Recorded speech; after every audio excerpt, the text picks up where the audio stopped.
So tonight we're going to talk about the red dot AC system that was designed for the military vehicles. If you own one of these systems or you're planning on working on one of these systems, this is a must-see video. It's jam-packed with information. Whether you're a novice or an experienced AC technician, it's a must-see. This is going to be one of 3 or 4 videos, because it's just so much information. There's no way we could do it in one shot. We're going to cover everything from its basic design and operation to its advanced ECU microprocessor sensor input technology, its onboard diagnostics, its advanced diagnostic software. We're going to cover all that stuff. So make sure you check out all the videos. It's jam-packed with information. So first thing we're going to talk about is 2 systems. One that's been opened and one that's closed that's not operating. So we're going to start with the basics. So let's say for the first system, it's a closed system, but it's just not working. So what I would suggest you do there is reclaim the refrigerant, check the compressor, pull that off, drain the oil. When you do that, it's very important, drain the oil, measure how much comes out of it, and you're going to replace it with the exact same amount. And very important that you use the manufacturer's oil. Do not use synthetic. Do not use a universal compressor oil. Definitely use the OEM specs on it. And again, what you take out, you put back in. So go ahead and refill it with the same amount, put it back on the vehicle, you're good to go there. The other guy who has an open system, what I'm going to suggest you do is, if you don't know, if you're acquiring parts and you buy a condenser from, a junkyard, hoses from somewhere else, evaporator coils somewhere else, and you don't know where these parts were, you don't know what kind of garbage is in it. So I would suggest you flush everything that you have, to get out any dirt, debris, stuff like that.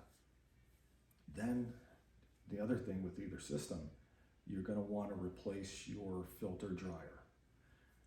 Even for the guy that had a closed system, you just want to replace it. The system's open, they're cheap, just be safe, replace it.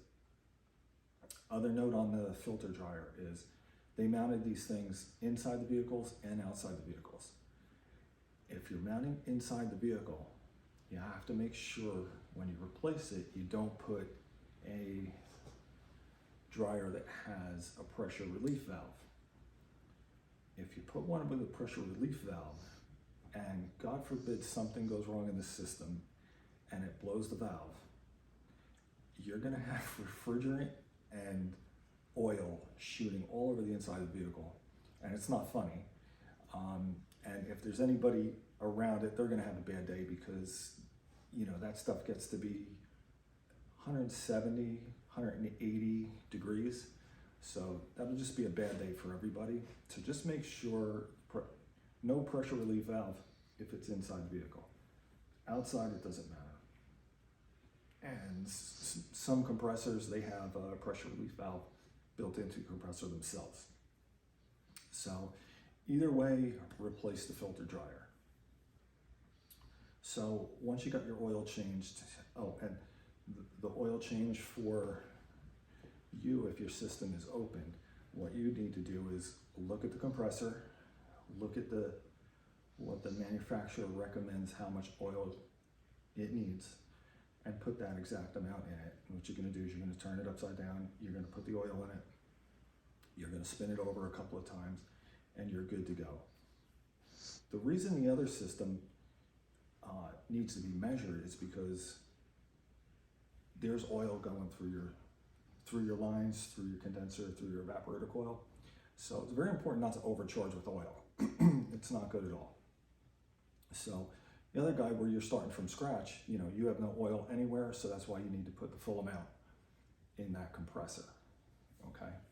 So at that point, you want to check all your hoses and lines, make sure you don't have any cracks. You know, hoses that are rubbing, you know, either through the body or somewhere under the hood. So you want to replace any of those. After that, you'll get your system together. Now you're ready to pull a vacuum. Now, when you pull a vacuum, you don't want to pull a vacuum for just like 10 minutes or so. You know, you want to pull a vacuum, you know, when I pull a vacuum, it's usually for about 2 hours. Then you want to let it sit for a little bit. And I like to let it sit for about an hour. You know, that way you ensure you don't have any leaks. Because even the tiniest leak, you can lose refrigerant, you know, in the course of 2 months. So, you know, all it costs you is a little bit of time. Excuse me. So once you're ready to, you got a good vacuum on it, you're ready for a charge now. So what you're gonna do is, you can charge in 2 ways. One, I'll always recommend that you charge with gauges, but if you don't have gauges, or you don't know anybody with gauges, or you just simply don't want to pay somebody to do it, you can do it yourself. Going back to the oil, they usually take somewhere around, like this has a Sandin compressor, it takes 277 cc's of oil. So just make sure you check with your compressor, you put the right oil in. And you want to put the oil in the compressor. You don't want to add it after the fact. Because you don't want to put, you don't want to run the compressor dry in the initial startup. So if you don't have gauges, you know, and you want to do it yourself, you can go get one of these hoses, you know, and it takes the screw-on can, you know, and you hook it up to your suction line. So what you're going to do, don't even, you know, turn the system on. You're going to put your can on, you're going to hook it up to your suction line, you're going to crack it open, and, you know, because you have a vacuum in the whole system, it's going to suck this whole can completely in on its own. Then what you want to do is hook up your second can, and at that point, you want to turn the system on. So before I do and show you, I'll just explain it to you. So you're going to turn the system on, and you're going to look at your Protect module. Your Protect module is going to be blinking twice. So it's going to blink twice, and that's going to indicate low charge, which is normal. So once you get the first can in and you got the second can ready to go, then you want to turn your system on. Now, normal operation is going to be turn the system on and your blower motors are going to run. So I'm going to show you now. You're going to turn the system on. Now, mine's going to show green because it's good to go. But yours with no refrigerant, it's going to blink twice red. Blower motors are going to run. So you're going to look up there. You're going to be blinking red. So at this point, you want to put your second can on, and you want to open it up. Once the system sees about a pound or so, you're going to listen for the compressor clutch. And if you listen, you can, right now, you can hear my clutch cycle right there. So once you get that second can in, you're going to hear the click, and at that point you're going to start the vehicle. So you're going to start the vehicle, you're going to put your second can in, which, by the way, if you're not using gauges, these systems take 4 to 4.5 pounds for a full charge. So if you're doing it like this and using the cans, you're gonna need 6 12-ounce cans is what the system's gonna take. That's gonna put you right at 4.5 pounds, which is fine. So as you're putting this in, your Protect module is gonna go from blinking red twice to blinking green. At that point, you know, don't stop putting the Freon in. Put the whole 6 cans. You put the 6 cans in, you're done, you're good to go, your system's up and working. And as long as your module is blinking green like that, which is a blink per second, then your system's good to go. There's no errors, and it's gonna work perfect. So I just want to go over how this thing operates. And this is where it starts to get crazy and people do crazy things. So you're going to notice that when you turn your system on, the condenser fans don't run. So that's going to be alarming to a lot of people. And a lot of people are going to think, oh man, something's wrong. Why aren't these fans running? And this thing's going to run and run and run, and those fans are not going to turn on. And, you know, they're going to get real nervous.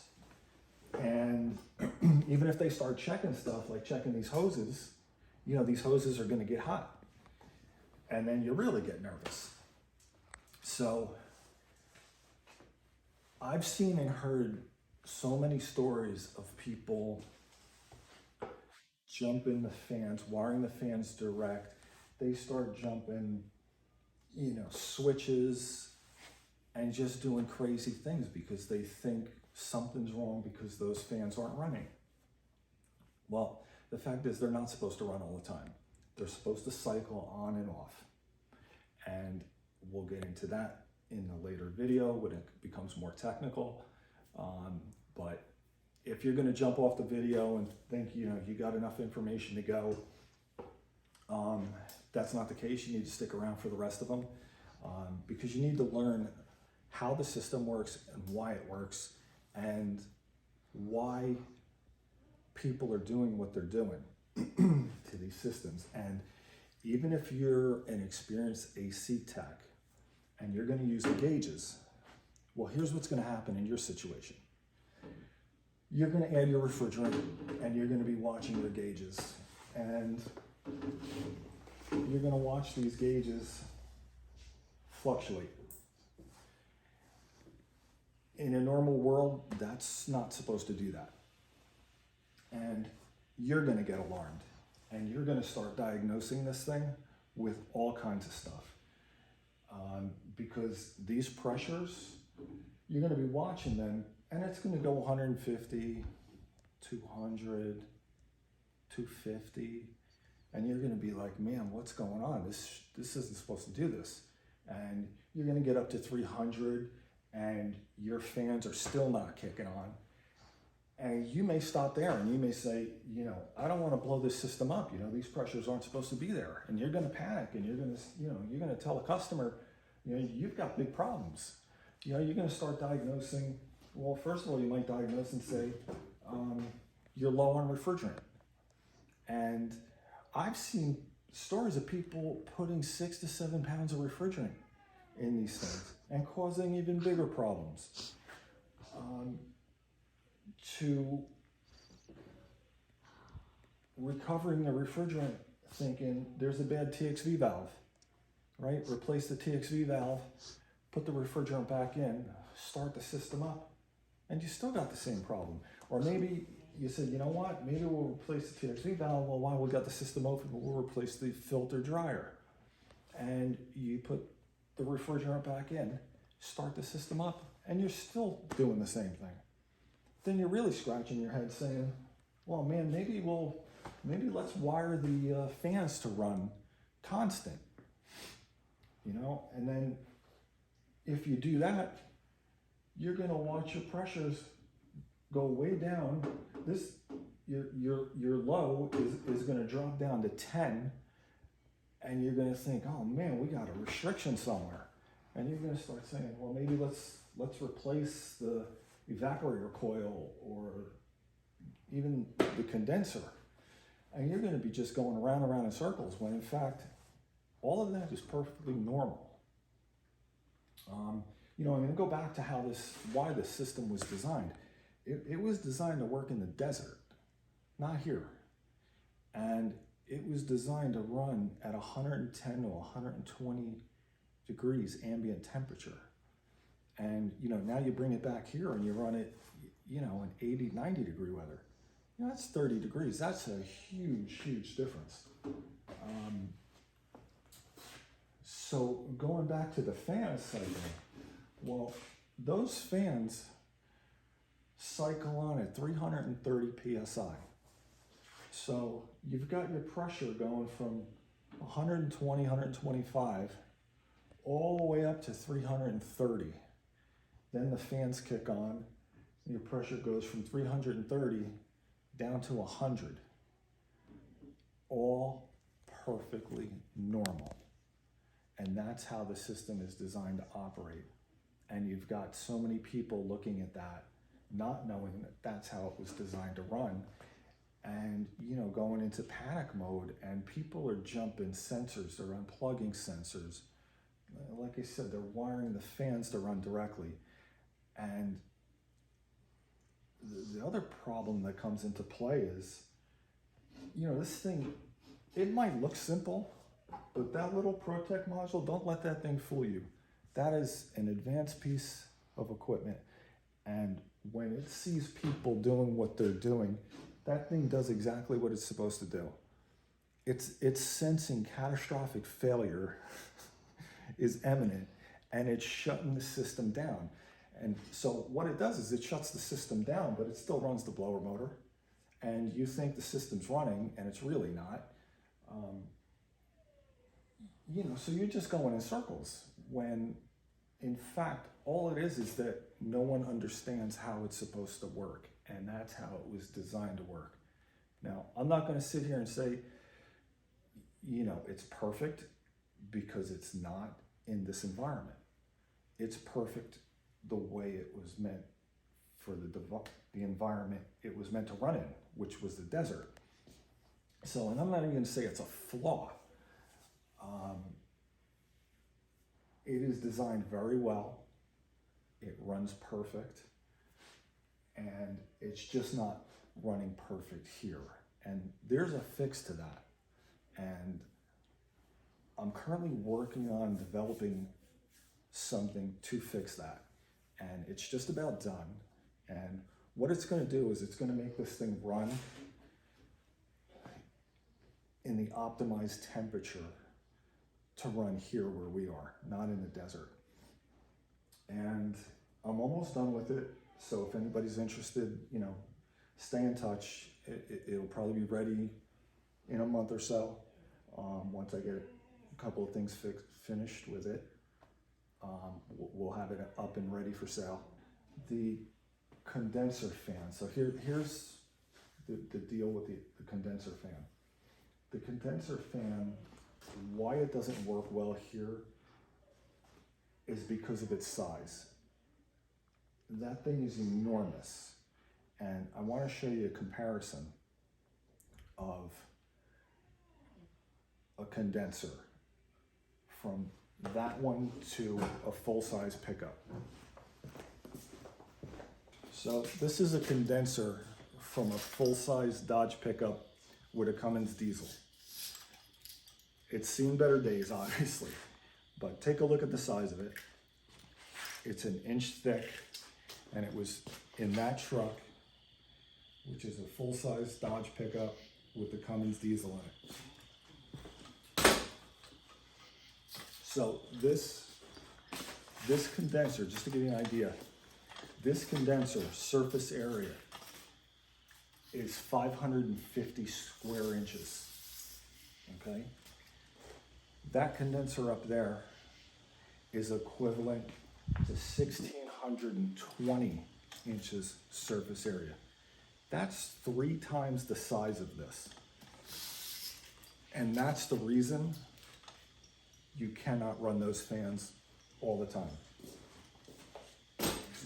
What happens if you run the fans all the time? It cools down the refrigerant to almost zero, and it'll end up freezing the evaporator coil.